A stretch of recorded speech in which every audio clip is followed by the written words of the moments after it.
Je suis une fois de plus heureux d'être avec vous pour ce tirage des énergies de la semaine.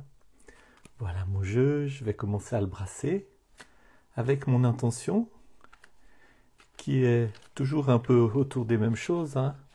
C'est l'intention que ce tirage vous soit utile et moi je pense que ce qui est vraiment utile, c'est d'élargir la conscience, c'est de voir plus de choses. Notre conscience, elle a appris à se focaliser, à ne voir qu'un certain nombre de choses.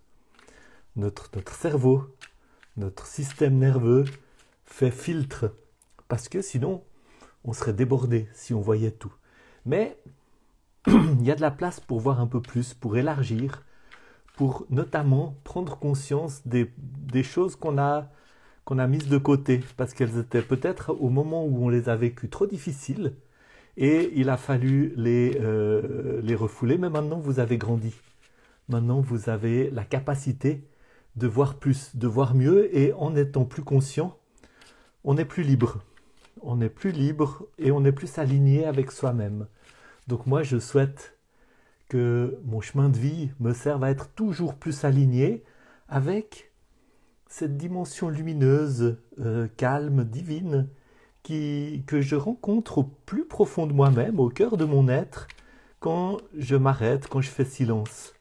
Et plus ma conscience s'élargit, plus j'arrive à prendre conscience de cette partie de moi, plus je prends aussi conscience de mes ombres, de ce que j'ai refoulé, de ce que j'ai pas voulu voir, plus je suis capable de regarder avec lucidité pardon, les différentes choses que j'ai vécues tout au long de ma vie, plus il m'est possible de vivre ce travail d'alignement. Donc puisse ce tirage servir à vous apporter de la lumière, et avec cette lumière, de la liberté. En disant tout ça, j'ai fini de brasser mon jeu. Je coupe et je tire la première carte pour ce dimanche, qui est le roi de bâton.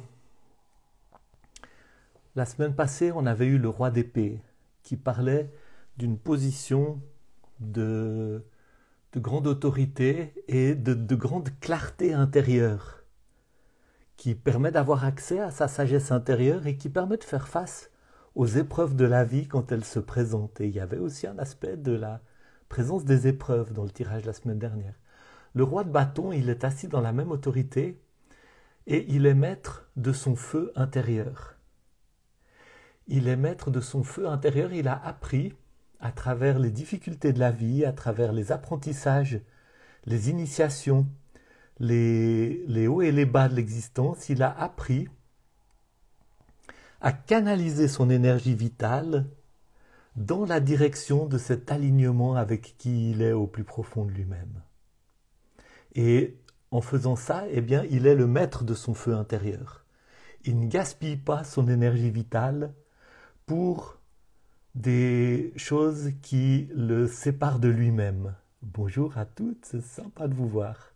Il ne gaspille pas son énergie vitale, il est maître de son feu intérieur. Il ne va pas mettre son énergie vitale au service de tous les maîtres qu'on peut trouver pour éviter de prendre la responsabilité et la souveraineté de sa vie. Il ne met pas son énergie vitale au service, par exemple, de cette compulsion qu'on peut avoir parfois à être accepté par les autres. Et on va tout faire pour être aimé, pour complaire aux désirs des autres. On va entrer dans des formes de codépendance, etc. Ou bien on peut mettre son énergie vitale au service d'un projet politique. Et je ne dis pas qu'il n'est pas important de s'engager en politique, mais on peut très vite se mettre au service du narcissisme de quelqu'un d'autre.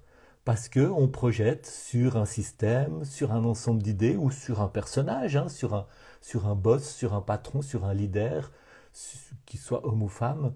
On projette notre désir profond d'avoir des parents qui nous sécurisent et qui nous disent qu'on fait bien, etc.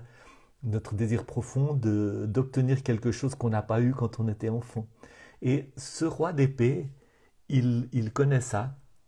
Il a été capable d'aller à la rencontre des parties de lui qui ont souffert et qui auraient besoin de ces validations. Il est capable de se le donner à lui-même, il est capable d'accueillir ces parties de lui ses ombres, ses parties blessées, et de cette manière-là, il est capable d'être au service de son feu intérieur. Il est capable d'être profondément centré et de diriger sa vie dans une direction qui lui appartient à lui. C'est le chemin d'individuation dont parlait le grand psychologue Jung, qui est le projet, l'aventure de toute une vie. C'est de devenir de plus en plus qui je suis, et pas ce que les autres attendent de moi, ce que la culture attend de moi, ce que les messages que j'ai intériorisés me dictent.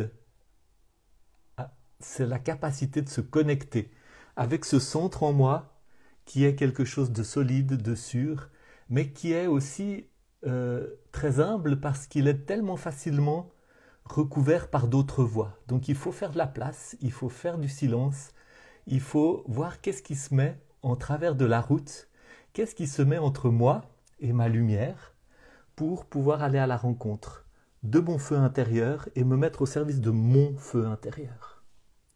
Voyons la carte qui sous-tend cela. Cavalier d'épée.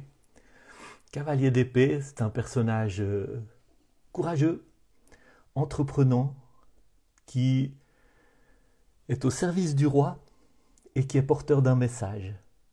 Et il est porteur d'un message, il est porteur de ce message, qui dit on peut tellement facilement se laisser berner, se laisser tromper par les paroles et par les idées.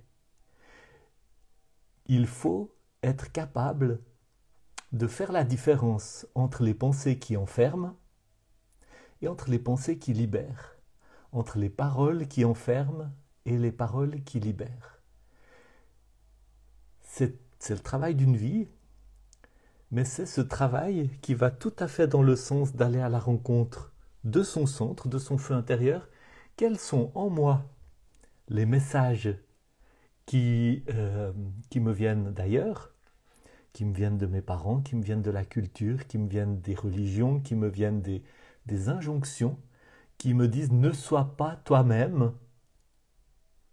Et quelles sont les paroles, les pensées qui viennent directement de cet espace intérieur de silence dans lequel je me connecte avec plus grand que moi, avec ce que, encore une fois, Jung appelait mon self, avec cette dimension de l'être humain qui est plus grande que lui et qui le connecte à la divinité.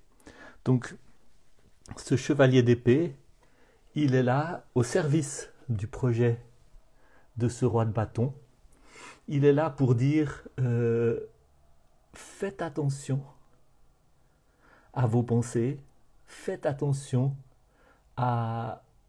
aux messages qui circulent à l'intérieur de vous et aussi autour de vous.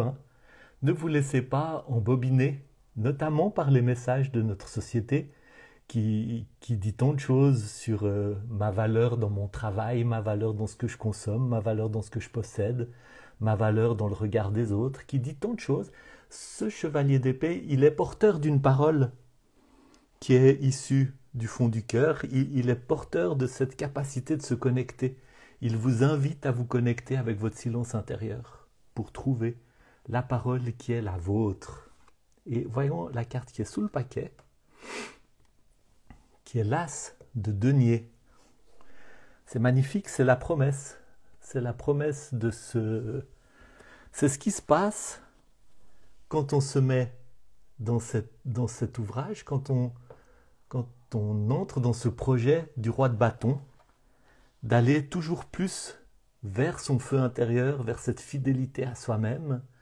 Quand on entend le message du chevalier d'épée et qu'on apprend à se défaire de tous les conditionnements, eh bien on va vers cet as de denier. L'as, c'est le nouveau commencement, c'est la promesse de nouveauté, c'est la graine qui porte en elle tout le potentiel de croissance d'un arbre magnifique, et le denier, c'est la terre, c'est l'enracinement dans la matière, c'est la vie terrestre, c'est la vie avec tout ce qu'elle a de racines. Donc il y a dans cette posture quelque chose qui favorise l'enracinement, le développement, le déploiement de qui vous êtes, la capacité de bien vous traiter, de bien traiter votre corps, de bien prendre soin de vos affaires, de vivre une vie sur Terre qui pousse de solides, de profondes racines et qui deviennent comme un arbre bien enraciné, un arbre solide, un arbre capable de faire face aux tempêtes, un arbre aussi dans lequel toutes sortes d'oiseaux et d'animaux puissent venir s'abriter, un arbre qui apporte à son environnement tout un ensemble de choses magnifiques, que ce soit des fruits, que ce soit les feuilles qui en automne vont former un nouvel humus, que ce soit la solidification de la terre, le nourrissement de la terre, et puis un arbre qui reçoit de son environnement, qui est profondément interconnecté dans cette dynamique de don et de réception. C'est ça la vie de quelqu'un qui vit à partir de son centre, qui avance avec détermination dans ce chemin d'individuation et qui est capable vraiment de faire la part entre les messages qui libèrent et les messages qui enferment. Voilà en résumé le tirage de ce jour. Si ça vous interpelle, j'aimerais aussi vous dire que je suis à disposition pour du travail d'accompagnement. J'ai plusieurs clients avec qui on chemine dans une démarche psychospirituelle pour faire ce travail, de prendre conscience de qu'est-ce qui est là au centre, de quels sont les messages qui se mettent en travers de moi et de ma lumière, entre moi et ma lumière, de comment accueillir les parties de moi qui étaient reléguées dans l'ombre, de comment aller à la rencontre de qui je suis vraiment et de cheminer, d'avancer dans ce chemin d'individuation qui est honnêtement l'aventure d'une vie et qui donne aussi du sens et de la beauté à toute existence, y compris à travers les plus grandes difficultés qu'on peut rencontrer dans la vie, et j'en ai rencontré. Je vous souhaite un bon dimanche et je vous dis à bientôt.